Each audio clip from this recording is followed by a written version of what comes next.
Assalamualaikum warahmatullahi wabarakatuh. Good morning, student. How are you today? I'm fine too, thank you. Oke, alhamdulillahirabbil alamin. Pada pertemuan kali ini kita sudah memasuki pembelajaran subtema 3, yaitu bersyukur atas keberagaman. Oke, before we start our meeting today, let's say basmalah together. Bismillahirrahmanirrahim. Baiklah anak-anak, pada pertemuan kali ini kita akan membahas tentang gagasan pokok dan gagasan pendukung dalam teks lisan. Kemarin pada pembelajaran yang telah lalu, kita sudah mempelajari gagasan pokok dan gagasan pendukung dalam teks tulis. Nah, sekarang dalam teks lisan. Lalu apa bedanya teks tulis dan teks lisan? Jika menentukan gagasan pokok dan gagasan pendukung melalui teks tulis, maka kita harus membaca teksnya terlebih dahulu. Kita yang melakukan, kita yang membaca, lalu kita menentukan. Lalu, teks lisan itu apa? Teks lisan adalah teks yang dibacakan. Gagasan pokok dan gagasan pendukung dalam teks lisan ditemukan dengan cara menyimak. Nah, jadi jika menentukan gagasan pokok dan gagasan pendukung dalam teks lisan, artinya ada seseorang yang membacakan teks. Lalu tugas kita adalah menyimak. Lalu menyimak itu apa, Ustazah? Menyimak adalah mendengarkan dengan seksama hal yang dibacakan atau dibicarakan. Jadi kalian menyimak, kalian mendengarkan sambil memahami apa yang sedang dibacakan oleh seseorang tersebut. Kemudian baru kalian dapat menentukan gagasan pokok dan gagasan pendukungnya. Contoh. Nah, ada sebuah contoh. Di sini nanti kalian harus mendengarkan. Ada seseorang yang membacakan teks yang ada di contoh ini. Misalnya Ustazah sedang membacakan, kalian tidak boleh melihat, namun kalian harus menyimak saja. Ustazah mulai bacakan. Salah satu bentuk keberagaman di Indonesia yang mampu menarik wisatawan adalah makanan, terutama makanan tradisional. Wisatawan yang datang ke Indonesia akan dimanjakan dengan makanan tradisional Indonesia tersaji dengan beragam jenis, rasa, hingga bentuk penyajian. Ada berbagai jenis makanan tradisional, mulai dari makanan utama seperti papeda hingga kudapan seperti getuk. Nah, anak-anak bisa menentukan gagasan pokoknya? Iya, pintar. Gagasan pokok yaitu makanan tradisional Indonesia mampu menarik wisatawan. Ada di kalimat yang mana? Ada di kalimat yang pertama atau yang paling atas. Lalu disusul dengan gagasan pendukung. Ada nomor 1 yaitu makanan tradisional khas daerah dapat memanjakan wisatawan. Yang nomor 2, makanan tradisional memiliki beragam jenis, rasa, dan penyajian. Yang nomor 3, jenis makanan tradisional berupa makanan utama hingga kudapan.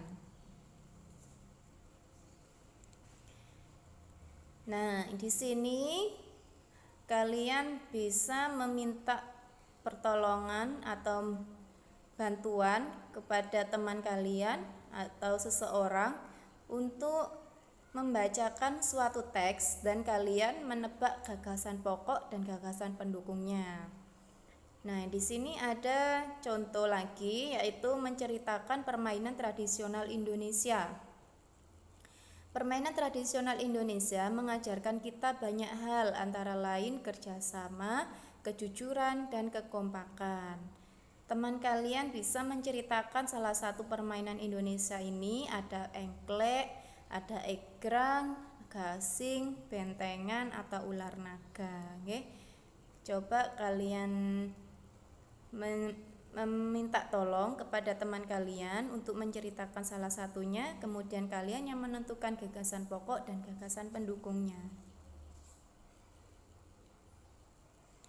Gagasan pokok dan gagasan pendukung dalam teks lisan.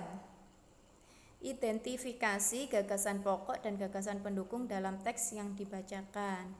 Gagasan pokok dan gagasan pendukung yang sudah teridentifikasi akan mempermudah dalam membuat ringkasan.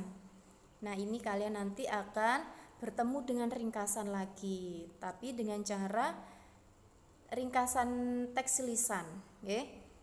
Kalian menentukan gagasan pokok dan gagasan pendukungnya dengan melalui teks lisan. Kemudian dari gagasan pokok dan gagasan pendukung kalian menentukan ringkasan juga dalam teks lisan. Membuat ringkasan dari teks lisan. Nah, ini tadi ya. Ringkasan itu apa? Ustazah ingatkan lagi di sini. Ringkasan adalah penyajian singkat dari sebuah teks dan tetap mempertahankan urutan isi teks. Nah, itu berarti membuat sedikit sebuah teks itu namanya ringkasan ya. Ringkasan berisi uraian singkat tentang isi teks. Ringkasan ditulis berdasarkan peta pikiran yang berisi gagasan pokok dan gagasan pendukung. Jadi tahapnya pun sama dengan teks tulis kemarin. Caranya meskipun teks lisan, kalian membuat sebuah peta pikiran yang berisi gagasan pokok dan gagasan pendukung, lalu baru kemudian kalian membuat suatu ringkasan, membuat suatu teks secara singkat, itu namanya ringkasan.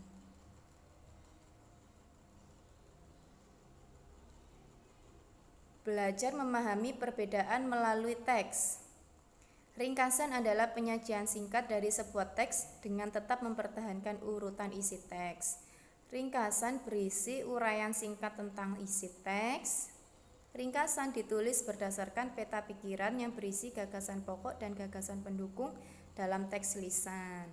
Itu adalah ringkasan.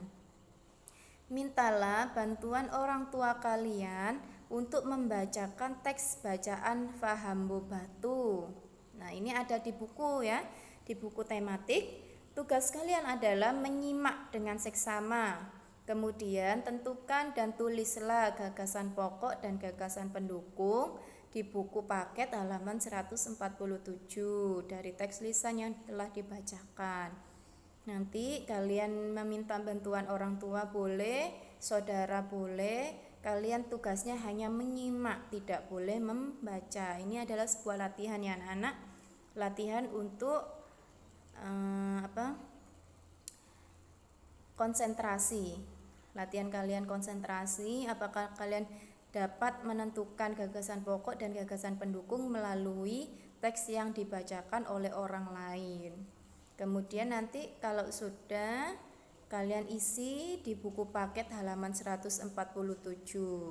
Oke, seperti biasa dikumpulkan pada link yang telah Ustazah siapkan. Nah, seperti ini contohnya ya. Faham Bobatu, nanti kalian menyimak dari teks yang dibacakan oleh orang tua kalian. Baiklah, sekian dari Ustazah. Semoga apa yang telah disampaikan Ustazah kali ini akan membawa manfaat untuk kalian dan kalian dapat memahami serta dapat mengerjakan tugas tepat waktu. Baiklah, sekian dari Ustazah. Assalamualaikum warahmatullahi wabarakatuh.